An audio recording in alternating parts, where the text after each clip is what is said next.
Балалар тәрбие сағатымызды бастаймыз. Бүгінгі біздің тәрбие сағатымыз жол тәртібі. Балалар, мен тәрбие сағатының ерекшелігін таныстырайын. Бірінші бізде қызылдар тобы, екінші бізде сарылар тобы, үшінші жасылдар тобы. Бірінші топ бізде қызылдар тобы. Өзгермейтін тұрағын бір орында тұратын, қызыл шамы жаққанда қадам басса бір адым. Бұл тоқаудың белгісі, білу керек бар кісі. Бас тиеді тәртіпке, келмесеге көндірсі.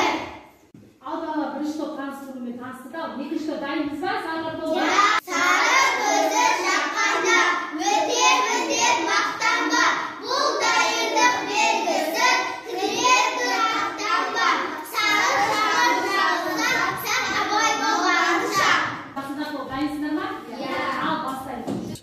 Түксе жасыл шырағын, қауіп емес шырағын, жолын ашып өтер, жасап алған мың адым. Жасыл жарық жол ашып, зымырай берген асыл.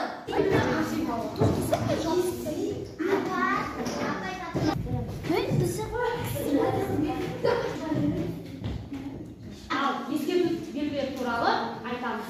Ал сая тоқтаңыз.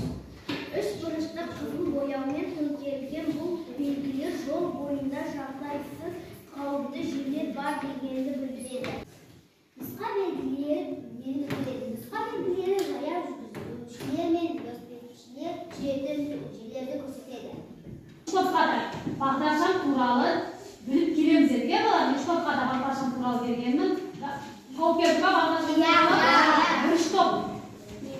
Ал кім айтады бірінші топтан бағдаршам туралы? Ал аяқ. Ең алғашқы бағдаршам 1960 жылы шыққан Лондонда шыққан. Ол жердің тәртібін түзететін құрал. Оның түстері бар: қызыл, сары, жасыл. Қызыл, сары, жасыл түстері бар.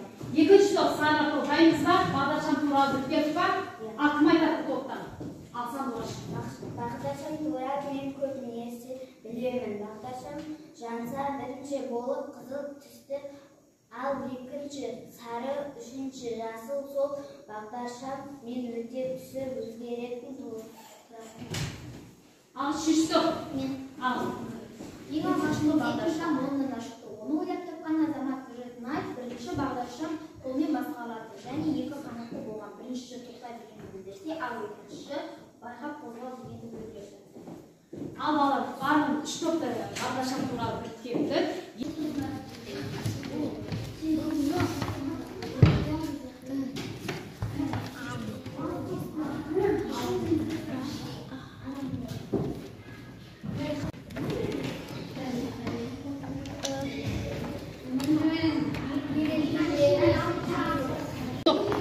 Қандай сөз шығады?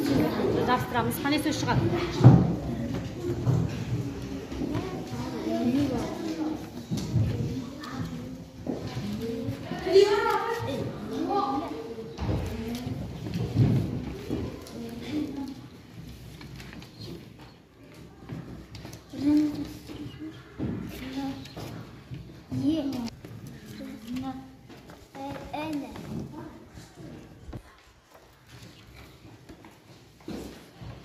Үшінші топ тағы жабыстырамыз.